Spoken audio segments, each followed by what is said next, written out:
The Galactic Council's emergency session had been called to order 3 times before the delegates finally settled into their crystalline seats. Ambassador Kethvar of the Zephyrian Empire tapped his 4-fingered hand against the translucent podium, his bioluminescent patches flickering with barely contained anxiety. "The motion before us today," he began, his voice carrying through the universal translators, "concerns the species designation of Sol 3 inhabitants, commonly known as humans." A ripple of unease passed through the assembled representatives. The insectoid hive queen Zixith clicked her mandibles nervously, while the ethereal Luminos dimmed their natural glow. Even the usually stoic silicon-based rockheads shifted their massive forms uncomfortably. "The proposal," Kethvar continued, "is to classify humanity as a Class 7 perilous species, the highest threat designation in our codex." Elder Nithros of the ancient Veiltan Collective raised a translucent appendage. "Ambassador, with respect, no species has ever warranted such classification. Class 7 is theoretical, reserved for hypothetical extinction-level threats." "Exactly my point," Kethvar's patches flared brighter. "Observe." The chamber's central hologram activated, displaying Earth floating serenely in space. The delegates leaned forward as the display zoomed in, showing humans in their daily activities. Initial contact protocol suggested a typical developing species. They had barely achieved spaceflight, possessed no unified government, and their technology seemed primitive. The hologram showed early human settlements, cities, and rudimentary spacecraft. "We offered them the standard welcome package, basic medical technology, limited energy solutions, and an invitation to join the galactic community as a Class 2 developing species." The hive queen's antennae twitched. "That seems generous for first contact. Indeed, we expected gratitude, perhaps decades of careful integration." Kethvar's tone darkened. "We were catastrophically wrong." The hologram shifted, showing human research facilities. "Within 6 months, they had reverse-engineered our medical nanobots, not just replicated, improved them. Their version could regrow entire limbs." Murmurs of interest rippled through the chamber. Technological adaptation was common among developing species, though usually taking decades. Month 7, they weaponized the nanobots. The display showed military applications that made several delegates recoil. Month 8, they had developed countermeasures to their own weapons. Month 9, they had integrated the nanobots into their biology, essentially making themselves immune to most known toxins and diseases. The Rockhead delegate, Granite Singer 7, rumbled to life. "Impressive adaptation rate, but hardly Class 7 threatening." Kethvar's laugh was bitter. "That was just the medical technology. They did similar things with our energy solutions, our communication arrays, our transportation methods. Everything we gave them was dissected, understood, and evolved within months." The hologram now displayed human space stations, far more advanced than anything the Council had expected to see for centuries. "But the truly terrifying part," Kethvar continued, "wasn't their technological advancement. It was their mentality." The chamber fell silent. Other species see a problem and work to avoid it.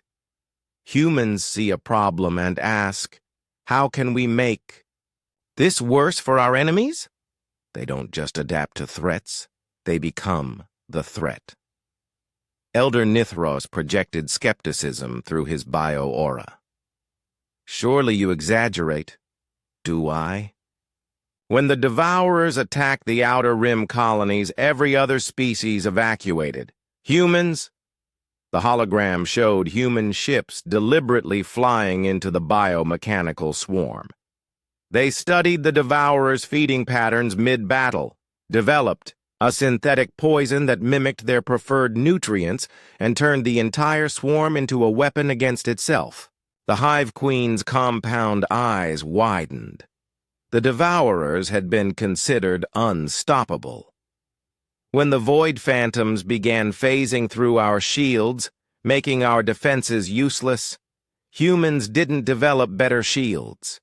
They developed weapons that could harm incorporeal beings. They made the impossible possible through sheer bloody-minded determination. Granite Singer 7 shifted uncomfortably. The Void Phantoms ceased their raids last cycle. We assumed they had moved to other hunting grounds. They didn't move, they're extinct. Humans didn't just defeat them, they hunted them across dimensional boundaries until there were none left. The chamber erupted in shocked conversations. Several delegates rose from their seats, their various forms of communication creating a cacophony that the translators struggled to process. Kethvar raised his voice above the chaos. But none of that is why they deserve Class 7 designation. The noise died instantly. 3 days ago, I received a transmission from Earth. They wanted to check in and share some of their recent developments. His patches had turned a deep, foreboding purple. In the 18 months since first contact, they haven't just mastered our technology, they've surpassed it. The hologram displayed sleek human vessels that made the Council's finest ships look primitive. They've developed faster-than-light communication that doesn't rely on quantum entanglement. They've created artificial gravity generators the size of coins. They've solved energy scarcity using something they call creative entropy manipulation. Elder Nithros's bio-aura flickered with disbelief. Impossible. These concepts are beyond theoretical. I thought so too, until they demonstrated them. Kethvar's voice dropped to barely above a whisper.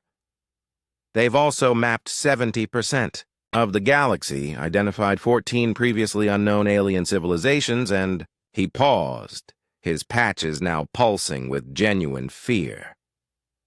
They've begun asking questions about Council protocols for species evaluation. The implications hit the chamber like a solar flare. The Hive Queen was the first to speak. They know about the classification system. They know everything. They reverse-engineered our cultural databases from the translation matrices. They understand our power structures, our fears, our capabilities. Kethvar's patches dimmed to almost nothing. And they sent a message. The hologram shifted to display a simple text communication in perfect galactic standard. We hear you're considering new classifications for us. We appreciate the consideration, but we've already classified ourselves. We prefer humanity, the species that makes friends of everyone who's smart enough to try. Looking forward to closer cooperation with the Council. P.S. We've taken the liberty of upgrading your quantum communication array. You should find it works about 847% better now. The humans. The chamber was dead silent for a full minute. Finally, Granite Singer 7 spoke, his voice carrying the weight of eons. All in favor of immediate Class 7 Perilous species designation for humanity?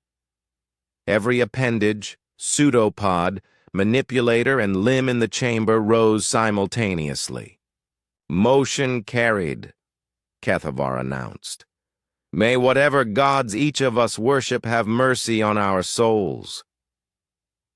As the delegates filed out, each was thinking the same thing. Humanity had called themselves the species that makes friends. None of them wanted to find out what humans called their enemies.